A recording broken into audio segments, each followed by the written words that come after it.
Hello and welcome to Psychology Live. I'm Dr. Gail Majcher, and with me is Mary DiPaolo, limited licensed psychologist. We're so happy that you're watching us. Thank you so much. Today we're going to be talking about people who talk at us versus conversing with us. Right. But before we get into that, I want to mention a couple places where you can contact us. Or Mary, I'll let you mention that. Okay, first is our Facebook page, Psychology Live, ! And feel free to join us in our community there. Any questions that you have that you want us to address as part of our shows, definitely post them or private message us through that site so we can do that for you. Other than that, I'm available at www.yourweeklysession.blogspot.com, and Dr. Gail is at drgail.com. Easy peasy, unlike mine. drgail.com. Yes. Or on YouTube, you can send us messages, which we really love to hear from you. So thank you so much. I know we've both been getting a lot of comments from people individually about the shows. And it's wonderful because we don't know what's happening on the other side of the screen. So thank you so much for your feedback. It has been the summer, so we haven't been doing quite as many shows, but we're jumping back in again. Mm-hmm. I think we said that last time too. Yeah, but the summer gets busy, which is a good thing because it's good to be busy when the weather's good. We know how it is in the winter here in Michigan.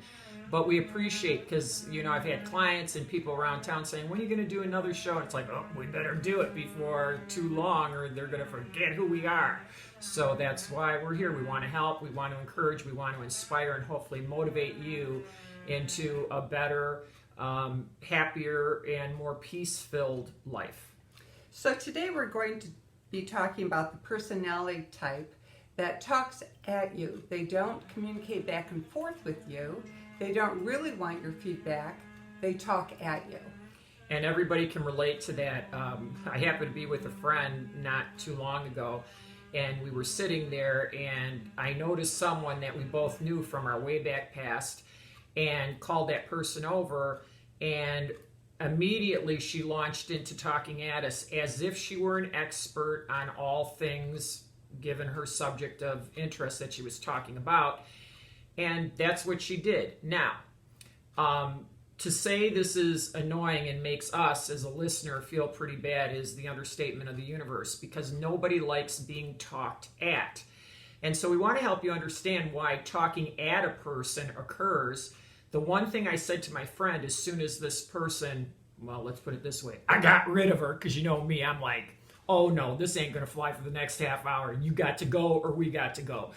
But what I said to God bless you. Yeah, God bless you. Have a nice day. But after she left, I said to my friend, this is a case of a person who doesn't get listened to very much at all in her present life. And therefore, when she's out, she has to talk at people because she's missing the fact that she's not getting enough attention and the right kind of attention paid to her, let alone being understood by whomever she's with. Well, the majority of the time when people talk at you, they have a personality type that's low in empathy. Because if you have empathy, then you look to your audience for feedback. Whoever, even if you're just talking to one person, they're your audience. You're looking at them for feedback so that you can go back and forth. If you don't have empathy or have very little empathy, you just want to make your point, and you do act like you're the expert on whatever, and you just keep talking and talking and talking. It's very common when you're with this personality type, you try to jump in and give a comment, and they'll say, oh, wait, let me finish. Right. And then they don't finish because they keep talking. I want to give a quick story. I was in a Bible study for a long time with a group of people, and one guy in particular had this personality type. And he would talk and talk and talk and talk, and he had a wealth of information. He was very bright. But some people would actually close their eyes and start falling asleep. So one time we had a meeting, and I said, okay, here's something that you have to take a look at. When people are spacing out, they're closing their eyes, they're shutting down, that means close down whatever it is that you're talking about, end it. It never occurred to him to do that. He had never heard that in his life. It never occurred to him to look at the people because he thought he was giving so much good information, which he was. But you have to stop and you have to pay attention to whoever it is you're speaking to, because the whole point is to understand and be understood, not just put it out there into the universe or into the person's ear canals and not care whether they're going or whatever it is. It's like, stop. You know, you're not engaging appropriately with the other person when you're just blast like a clanging gong. You become a clanging gong and it's annoying as hell, okay? And first of all, I want to add to this, Norman Vincent Peale, who was a classic writer on effective communication back in the old days. He wrote a book, How to Win Friends and Influence People. But when you talk at people, it's how to lose friends and annoy the hell out of people. Well, that's true. Yeah, don't do really it. is. It's a bad, bad habit, and it's not a good one. You know who falls into this habit often, too, are people who are very successful. Because who's going to tell them, stop? Right. So they get away with it, and therefore it's reinforced, and they think it's okay to just keep talking, and not read the feedback.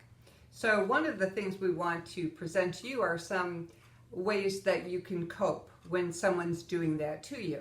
I know personally, if someone starts talking at me like that, I'll start getting a knot in my stomach. You know, however you're feeling, listen to your feelings and choose to, it's like choosing an exit strategy. How are you going to end this onslaught of talking? Even if the person is well-intended, you still need to close it down when you're no longer feeling comfortable listening to them.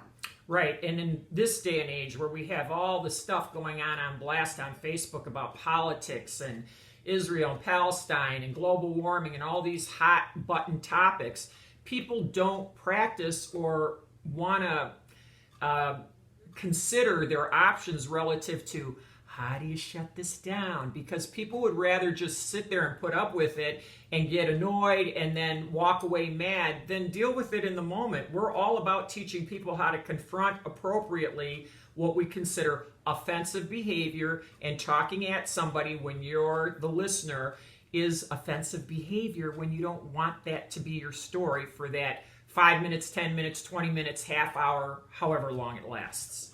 So there's a few different ideas that we want to talk about that you can do as a listener. Now, when someone's talking at you nonstop, they just keep going and going. So catching them between a breath sometimes will help.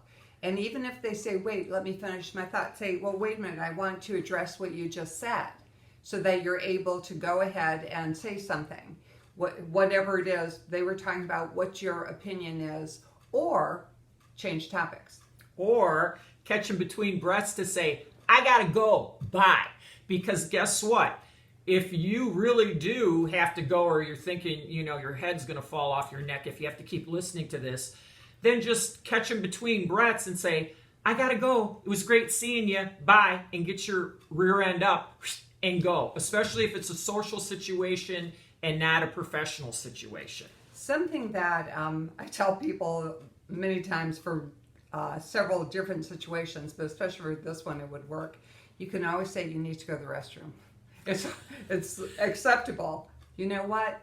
I hear you, but I got to run to the restroom. And when you come back, you don't have to pick up on that conversation or necessarily keep talking to that person. Mm-hmm. You can talk to somebody else. A cocktail party is a real good example of that, because you'll be at a cocktail party and somebody will start talking at you, and then they're also like this close to your face. And that's the perfect exit strategy. Excuse me, I have to go to the restroom. I'll see you later, and then don't go back. Something that happens just all the time at parties is people will say, I know we're at a party, but, and then they start telling you. Actually, I had this happen the other day. I'm getting a new furnace, so I was getting different estimates. And one of the guys said, what kind of doctor are you? I said, I'm a psychologist. That was a mistake. At least 10 minutes later, I knew all about his entire mental health history. And I didn't want to be rude because I wanted a really good estimate. But yeah. I was able to shut it down because I needed to get going. But sometimes people do that without realizing that it's really inappropriate. You got that right. All right, so next time, because our time is up, we're going to address the other 3 strategies that you can pursue besides catching them in between breaths to cut out the talking at you situation so that you can be set free from it. See you next time. Bye.